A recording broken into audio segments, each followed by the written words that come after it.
Olá, bom dia, tudo bem com vocês? Desejo que todos estejam muitíssimo bem. É um prazer tê-los comigo para mais uma aula de história. Sejam todos muito bem-vindos. Depois de uma semana sem aulas, em razão das avaliações que vocês fizeram, estamos de volta.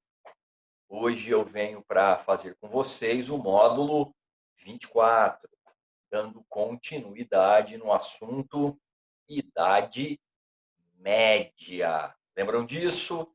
Nós falamos das principais características da Idade Média, além de falarmos também da sociedade medieval. Portanto, sigamos adiante com mais esse tema.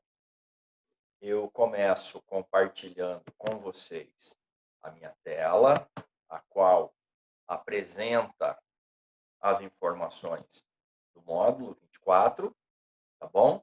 Eu queria só relembrá-los que quando iniciamos o assunto Idade Média, já havíamos apresentado algumas características desse assunto que será avaliado na aula de hoje, ou seja, a Igreja Católica Medieval. Me lembro de ter comentado com vocês nas características gerais do modelo feudal, ou até mesmo do período histórico denominado Idade Média, de que a Igreja Católica exercia uma dominação sobre os indivíduos que viveram naquele período. E é exatamente sobre esse poder que a Igreja exercia que nós falaremos na aula de hoje. Bom, a Igreja Católica Medieval, ela é reconhecida pela narrativa histórica do período como a senhora feudal. Obviamente, não se trata de um título, apenas trata-se de uma referência à questão do poder no feudalismo. Como vocês sabem, o poder político concentrava-se na figura do senhor feudal, ou melhor dizendo, dos senhores feudais, pois a principal característica política do feudalismo era a descentralização, ou seja, cada feudo tinha o seu senhor feudal e este exercia plenos poderes de mando dentro da sua propriedade. Nunca é demais relembrá-los que esses senhores feudais, esses nobres, eles ampliavam o seu poder a partir das suas relações de suzerania e vassalagem. Quando ele doava terras para um outro nobre, tornava-se seu suzerano. E este nobre, que recebia as terras que ele concedia, tornava-se seu vassalo. Tenho certeza que vocês lembram-se disso. E o título dado, portanto, à Igreja Católica de senhora feudal tem por motivo retratar o poder que a Igreja exercia. A Igreja Católica exercia um poder semelhante ao poder político desses nobres. Por isso que a primeira anotação que fiz foi essa. A Igreja Católica tornou-se a mais importante e poderosa instituição medieval, controlando a vida dos indivíduos desde o nascimento, o batismo, ele era feito logo depois do nascimento, e a Igreja, durante a Idade Média, explicitava a questão do não batismo quando ocorria alguma fatalidade com a criança sem que ela tivesse sido batizada, ela era caracterizada como pagã.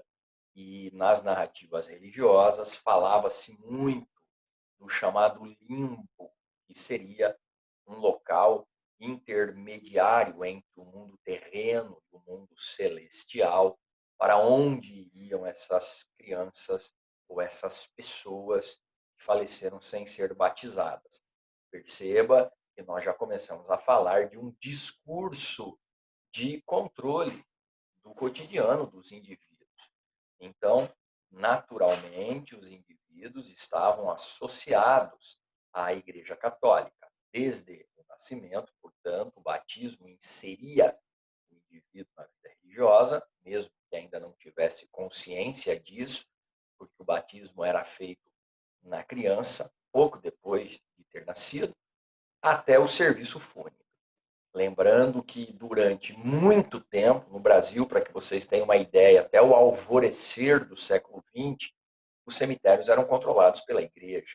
Então, a vida toda do indivíduo tinha um vínculo com a igreja, passando pela questão da comunhão, do matrimônio, e jamais podemos esquecer da questão das confissões, pois era dessa forma que a igreja também conseguia as informações que tanto lhes interessavam.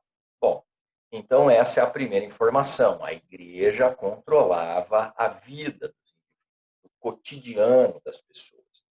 Só para que você tenha uma ideia, na ausência de relógios durante a Idade Média, eram os sinos das igrejas que marcavam o tempo. E os indivíduos adquiriam uma certa habilidade de reconhecer as diferentes batidas dos sinos para as diferentes razões ou avisos ou até mesmo celebrações. A igreja monopolizava o saber e a razão.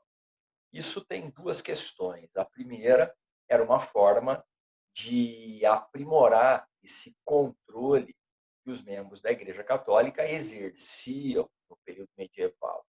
O segundo era para evitar qualquer tipo de contestação. A sociedade medieval, ela era majoritariamente analfabeta, e mesmo que não fosse, dificilmente teria condições de entender as verdades da Igreja Católica, pois essas verdades eram transmitidas em latim. O latim, herança do Império Romano, como vocês sabem, sempre foi considerada a língua oficial da Igreja Católica, e isso também avançou até o século XX. Na primeira metade do século XX, o latim ainda era utilizado nas celebrações religiosas no Ocidente, inclusive no Brasil.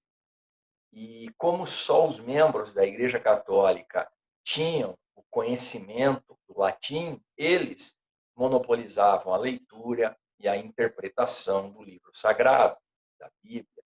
Os monges, muitas vezes, passavam uma vida toda reclusos traduzindo, transcrevendo trechos da Bíblia, mas ainda o faziam em latim, traduziam do hebraico, traduziam do grego para o latim.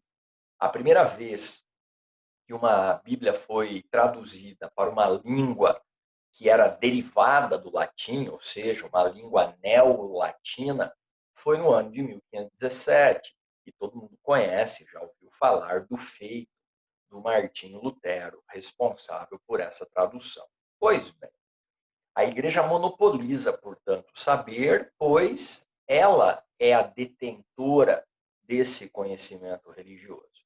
E também ela monopoliza a razão, impedindo o desenvolvimento do saber científico. A Igreja Católica obstruía qualquer tipo de experimentação, qualquer tipo de observação empírica da natureza, qualquer forma de fazer uso da razão em busca das mais variadas explicações. Não é por um acaso que grandes descobertas foram feitas durante um período histórico chamado Renascentismo. O Renascentismo é uma corrente que envolve algumas áreas do conhecimento e também das artes plásticas, a pintura, a escultura, a experimentação, o racionalismo de modo generalizado. O renascentismo, ele marca um momento de ruptura com esse monopólio da verdade religiosa em busca de um conhecimento científico. Mas o renascimento, ele só será uma realidade lá no finalzinho da Idade Média, lá na baixa Idade Média, séculos XIV, XV e XVI. Nós estamos falando do período medieval como um todo. Então, nesse período, a Igreja Católica ainda detinha a verdade, que muitas vezes era uma verdade religiosa. Era proibido qualquer tipo de estudo do corpo humano, havia uma série de crendices povoando a mente dos indivíduos. A igreja combatia toda e qualquer manifestação e ação de questionamento, de oposição ou de críticas à verdade religiosa. A única verdade era a verdade da igreja. A única verdade possível era a verdade da igreja. E uma dessas verdades inquestionáveis, ou pelo menos proibidas de serem questionadas, era a questão da Terra plana. A Igreja Católica defendia que a Terra era plana e que tudo acabava nas suas bordas. Os que ousaram confrontar essa verdade religiosa foram duramente perseguidos. Alguns ficaram reclusos até o fim da vida, como é o caso do Copérnico. Outros tiveram que se retratar diante de um tribunal negando tudo aquilo que haviam dito. É o caso do Galileu Galilei. E outros foram condenados e queimados por ordem dos membros da igreja. É o caso de Giordano Bruno. Então, esses três pensadores medievais, Copérnico, Galileu Galilei e Giordano Bruno, ambos sofreram as consequências por terem ousado confrontar uma verdade religiosa. A Igreja Católica acumulava poderes, pois ela agia por meio de uma rigorosa forma de controle social. Os membros do clero começam a adquirir um poder que extrapola os limites da religião. Tanto é que naquela divisão de estados ou ordens, o clero será o topo dessa sociedade. Quem se lembra das aulas de Revolução Francesa, lembrar-se-á ou lembrará também de que essa sociedade era dividida em clero, nobreza e o terceiro estado, que representavam todos os outros grupos.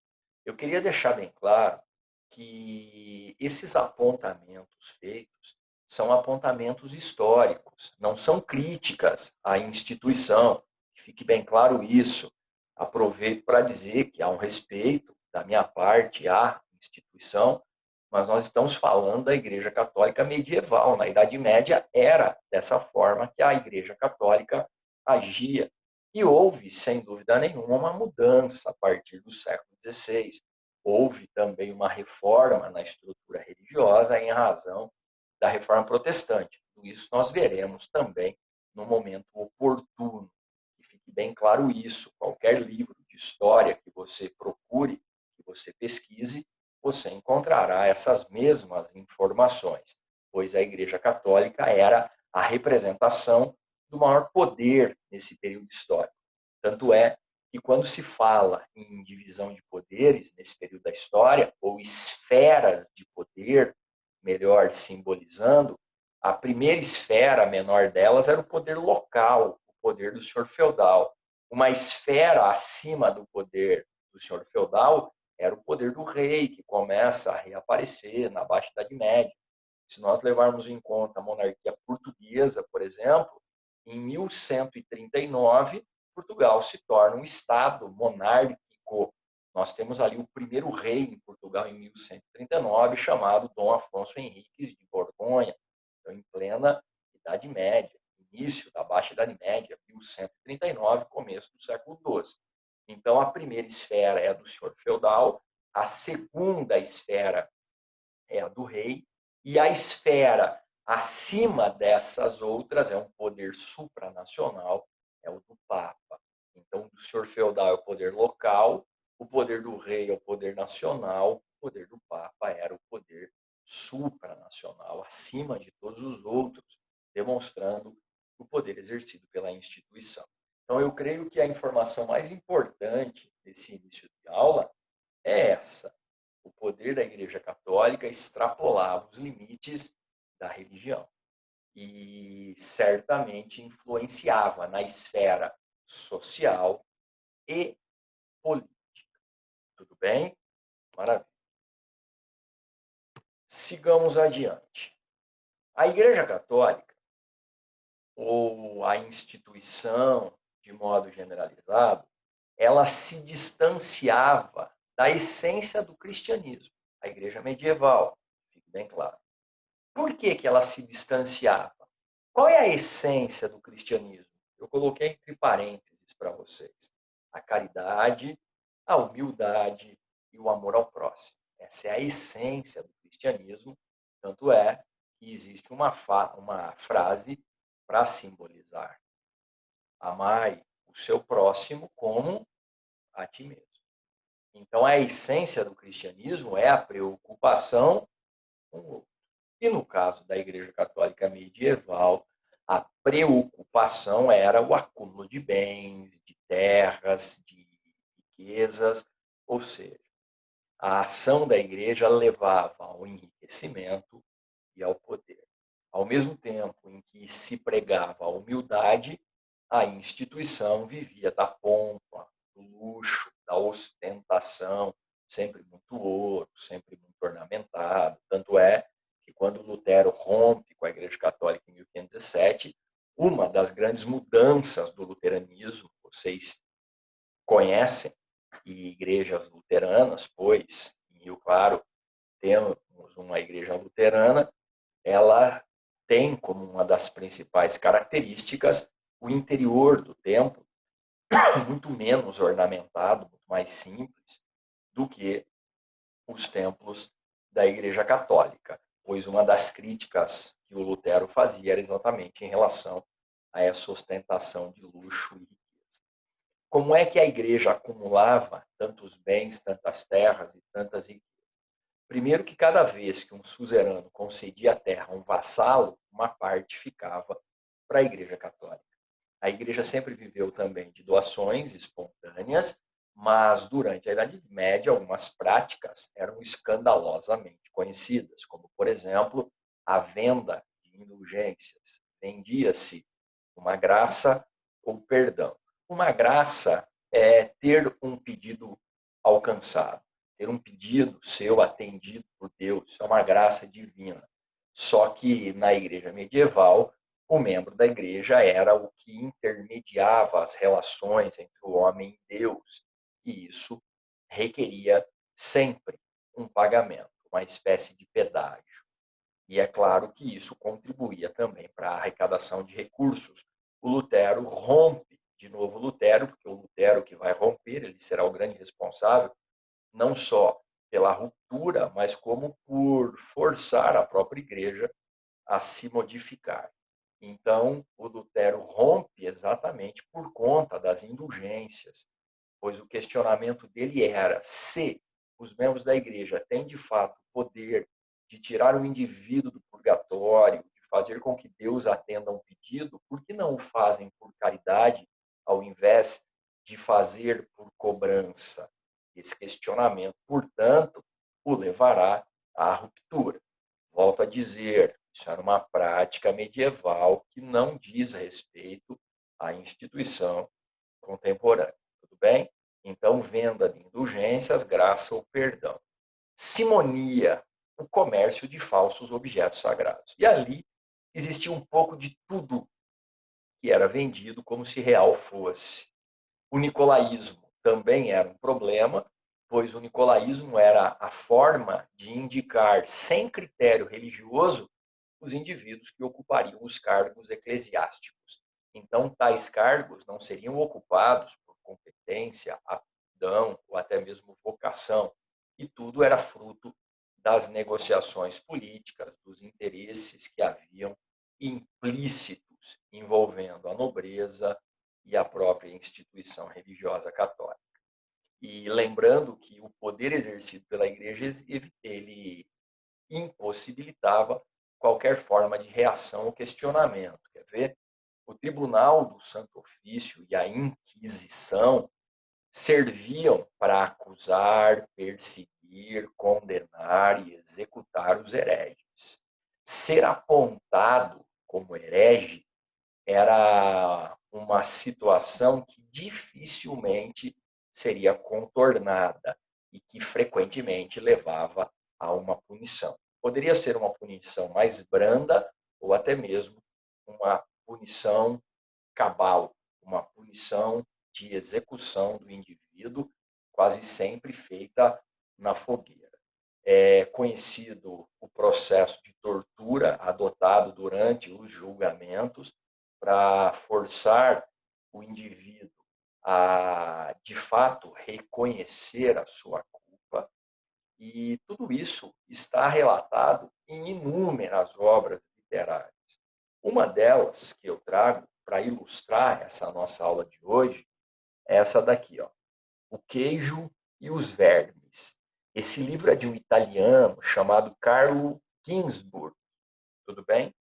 E esse livro, ele conta a história de um homem chamado Menóquio.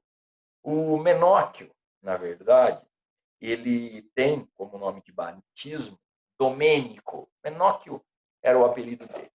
E é uma história verídica que ocorre na transição da Idade Média para a Moderna, ocorre já na Moderna, para ser mais exato, no comecinho do século XVI, e esse cara era um moleiro. Moleiro é o cara que trabalha no moinho de trigo. E ele será perseguido pelo Tribunal do Santo Ofício, será julgado, será condenado, certo? E eu gostaria de ler para vocês um trechinho de uma condenação real, de uma história que existiu durante a Idade Média. Chamava-se Domênico Scandella, conhecido por Menóquio. Nascera em 1532, quando, no primeiro processo, declarou ter 52 anos. Em Monte Reale, numa pequena aldeia nas colinas do Friuli, a 25 quilômetros de Pordenone, bem protegida pelas montanhas. Era casado, tinha 7 filhos, outros 4 haviam morrido. Declarou ao cônego Giambattista Amaro, vigário-geral do inquisidor de Aquileia e Concórdia, que sua atividade era de moleiro, carpinteiro, marceneiro, pedreiro e outras. Mas a atividade principal era moleiro. E, inclusive, ele usava a veste característica dos moleiros, capa, capuz de lã. Nós iremos falar disso em breve, não vou entrar na questão, mas na Baixa Idade Média surgiram as corporações de ofício. E a corporação de ofício dos moleiros, ela tinha essa vestimenta característica, mas isso a gente vai falar um pouco mais adiante, tá bom? Ó, em 28 de setembro de 1583, Menóquio foi denunciado ao Santo Ofício, sob a acusação de ter pronunciado palavras heréticas e totalmente ímpias. Ele discute sempre com alguém sobre fé e discutiu até mesmo com o pároco. Olha o que o Menóquio disse. Os padres nos querem debaixo dos seus pés e fazem de tudo para nos manter quietos, mas eles ficam sempre bem. Primeiro que ele está criticando aquela questão do controle cotidiano dos indivíduos. E olha o que ele está dizendo. Eles querem que nós fiquemos quietos para nos controlar, mas eles ficam sempre bem. Tá bom. Mas olha o que pegou para ele. Vejam vocês. O Menóquio, primeiro, vou ler mais um trechinho. Ó. Ele não reconhecia na hierarquia eclesiástica nenhuma autoridade especial nas questões de fé. Sustentava que blasfemar não é pecado. Imaginem vocês o cara falando isso naquele período de rigoroso controle do cotidiano dos indivíduos. Tá bom. O ar é Deus, a terra é nossa mãe. Quem é que vocês pensam que seja Deus? Deus é um enigma, ele disse. E é claro que isso não era admitido, certo? Uma outra coisa que o Menóquio dizia era que possivelmente o mundo surgiu do caos, embora ele desconhecesse a ideia da teoria do caos. Mas ele disse assim: eu disse que, segundo o meu pensamento e crença, tudo era um caos, isto é, terra, água, ar, fogo, tudo junto. E que todo aquele volume em movimento se formou uma massa, do mesmo modo como o queijo é feito do leite, e do qual surgem os vermes. E esses formam-se no queijo, sem estarem ali. E ali ele fará uma referência à questão religiosa, tá bom? A Santíssima Majestade quis que aquilo fosse também criado daquela massa, naquele mesmo momento. Então, vejam vocês que ele mistura uma pseudo-sabedoria popular com a questão da própria liturgia religiosa. O Menóquio será chamado inúmeras vezes para prestar esclarecimentos ao Tribunal do Santo Ofício, mas acima de condená-lo, os membros da igreja queriam saber de onde tais ideias tinham brotado, pois seria impossível um simples moleiro pensar coisas tão absurdas quanto aquelas. O Menóquio, depois de inúmeras vezes comparecer diante dos representantes do Tribunal do Santo Ofício, será executado. A execução do Menóquio ocorre no ano de 1601 e ela está registrada nas atas da Inquisição. Então vejam vocês que qualquer manifestação contrária poderia complicar demasiadamente a vida do indivíduo. Nunca é demais lembrá-los também que foi durante a Idade Média que a questão da bruxaria ganhou relevância e muitas mulheres foram perseguidas, executadas como bruxas. Inclusive, uma delas, chamada Joana d'Arc, falaremos também numa outra aula, pois ela esteve presente na Guerra dos 100 Anos, e esse será o assunto de uma aula vindoura, tudo bem? Ela será executada por heresia e depois a igreja se retratará séculos adiante e Joana d'Arc será canonizada. Não só ela será, digamos, absolvida do rótulo da condenação por heresia, como será canonizada, transformada em santa. Porém, claro que para ela isso foi tarde demais, pois ela já havia sido queimada na fogueira. Enfim.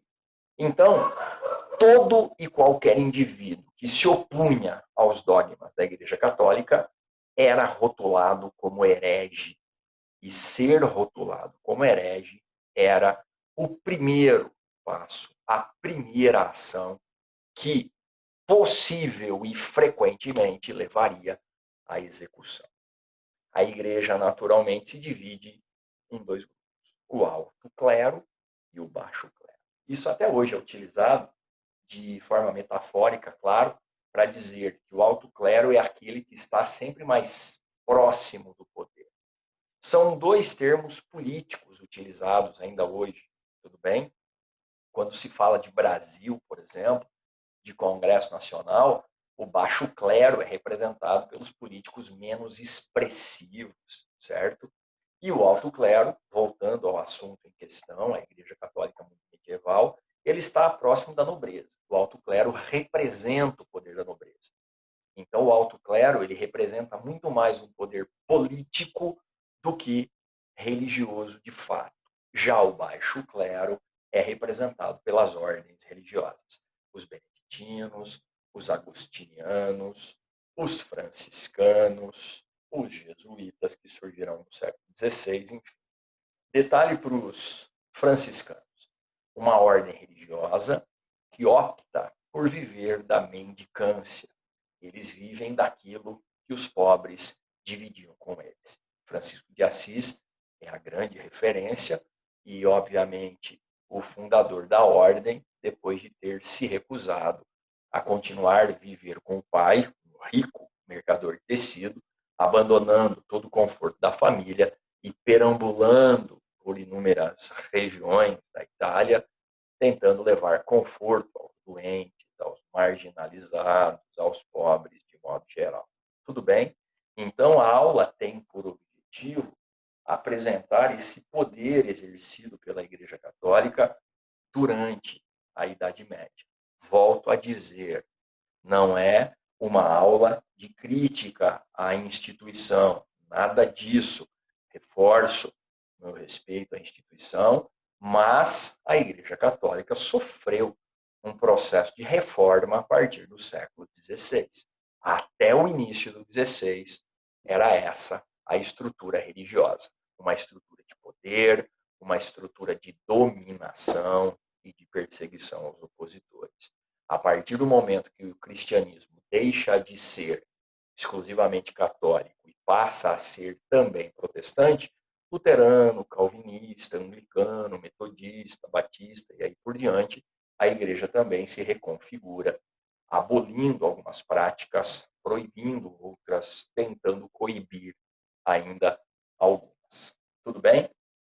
Vamos para os exercícios que lá mais alguns textos esclarecedores serão lidos para complementar o assunto discutido nessa aula.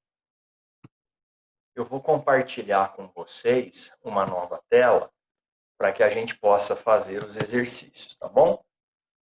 Venham comigo, ó. Eu já estou na aula seguinte. Eu estava dando uma olhadinha antes de começar, mas eu já vou melhorar isso.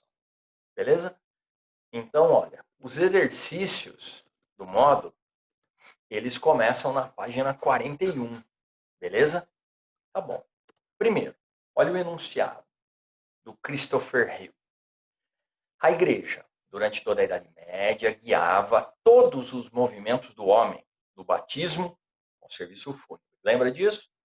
A igreja educava as crianças, o sermão do pároco era a principal fonte de informação sobre os acontecimentos e problemas comuns.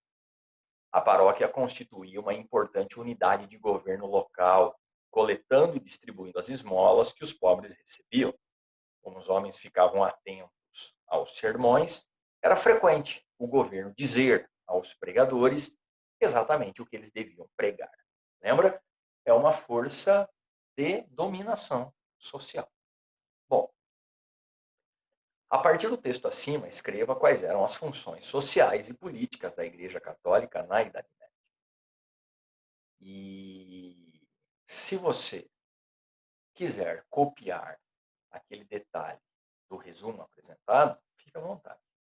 Falando que a Igreja Católica era a principal instituição, tanto de religião quanto de poder político da Idade Média. Ou, como aqui, ó, a instituição determinava as regras de comportamento social, hierarquizava a sociedade, condenava a usura, que era a prática do comércio, ter lucro, era uma crítica que a igreja fazia à usura, monopolizava a cultura, a educação, influenciava o governo e era grande detentora das terras.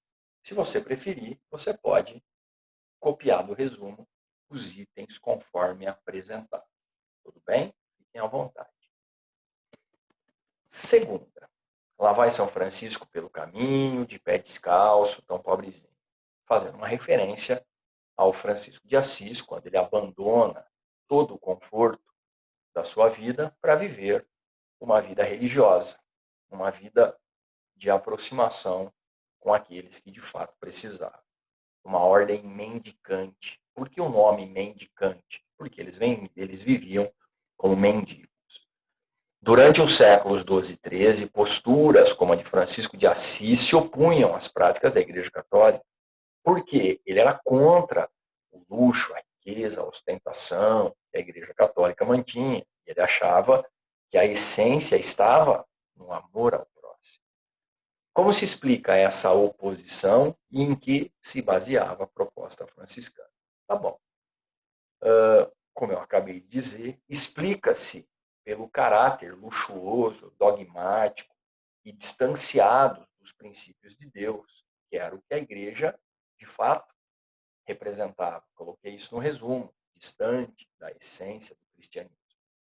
Francisco fez voto de pobreza e passou a viver próximo daqueles que de fato precisavam. Por isso que a ordem dos franciscanos, ela representa o início dessas ordens mendicantes, tá bom? Então, mais uma vez, você pode tirar informações do resumo, ok? Quando eu digo que havia ali um distanciamento da essência do cristianismo, e dizer que o Francisco prefere resgatar a essência do cristianismo, que é o amor ao próximo, renunciando a todos os bens materiais para levar conforto, esperança aos que precisavam. Beleza. Terceiro, valendo-se de sua crescente influência religiosa, a igreja passou a exercer importante papel em diversos setores da vida medieval, servindo como instrumento de homogeneização cultural, diante da fragmentação política da sociedade feudal.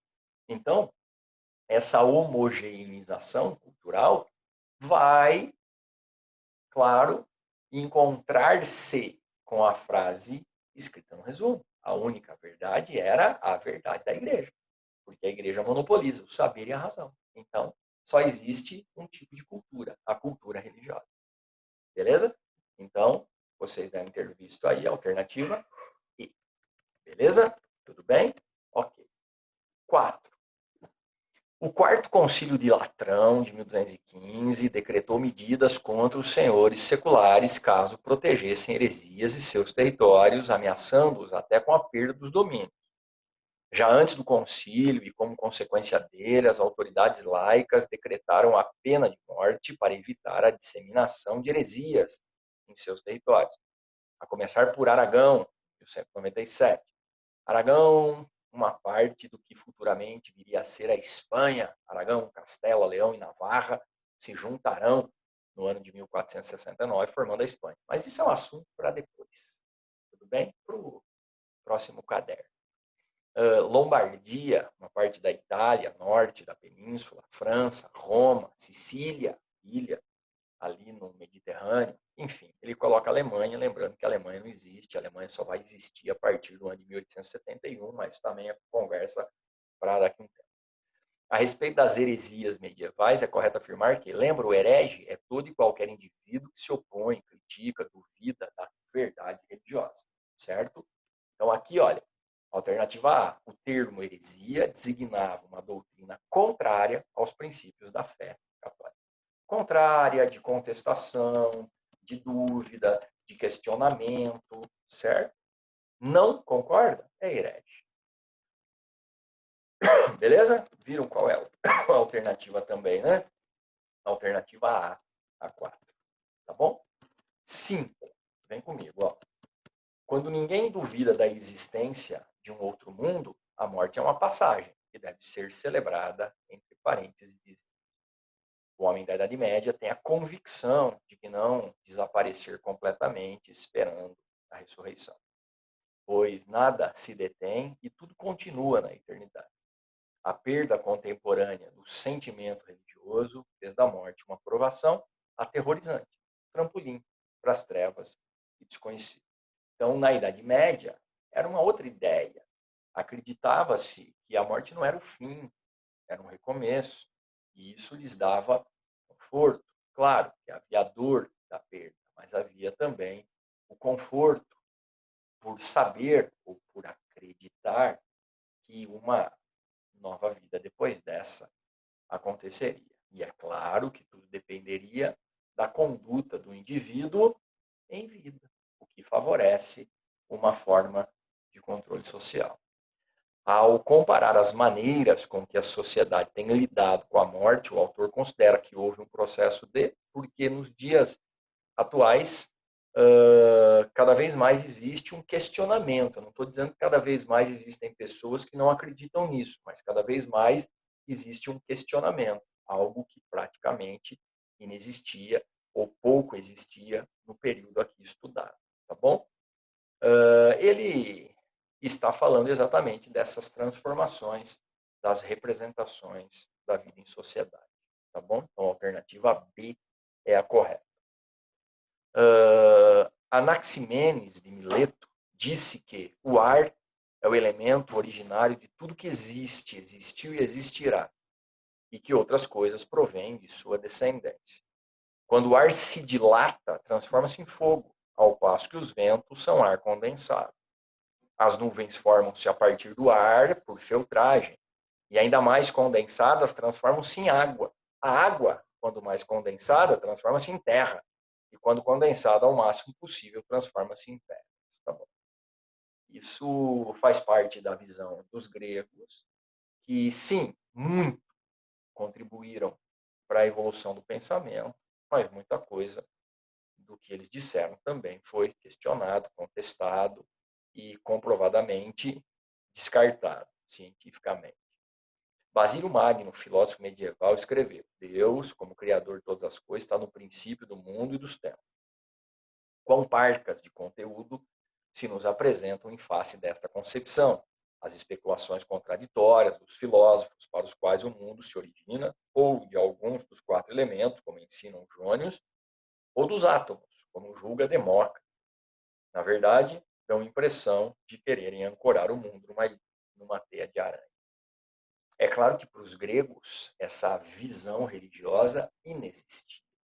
Quando o catolicismo se construiu, os gregos já tinham entrado em decadência há bastante tempo. Lembrando que o Alexandre conquistou os gregos a partir do ano de 336. Tudo bem? Mas o que o exercício propõe é que você compare as duas visões, ok? Filósofos dos diversos tempos históricos desenvolveram teses para explicar a origem do universo. Lembra do Menóquio, que eu li agora há pouco? Para ele era o caos. Era tudo uma massa misturada. E é claro que narrativa religiosa também. Mas narrativa religiosa, Deus é que fez a separação desses elementos. Tá bom. Desenvolvem teses para explicar a origem do universo a partir de uma explicação racional. As teses de Anaximenes, filósofo grego antigo, e de Basílio, filósofo medieval, têm em comum, na sua fundamentação, teorias que falam sobre a questão da origem do mundo. Ponto. Ó. Postulavam um princípio originário.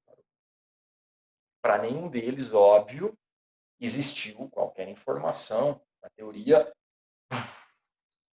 da grande explosão, que é uma teoria apresentada na contemporaneidade, que também se enquadraria ali, como a origem de tudo, se enquadraria muito bem. Mas a questão em discussão tem como alternativa correta a B. Tudo bem, meus queridos? Tá bom. Falamos, portanto, da Igreja Católica Medieval e na próxima aula, aula de quinta-feira, nós falaremos da Baixa Idade Média, do final da Idade Média e das Cruzadas, a Guerra Santa dos cristãos contra os islâmicos. Sim, o cristianismo, que tem como essência o amor ao próximo, fará uma guerra contra os infiéis. Nos vemos na próxima aula. Um abraço a todos, tenham uma excelente semana.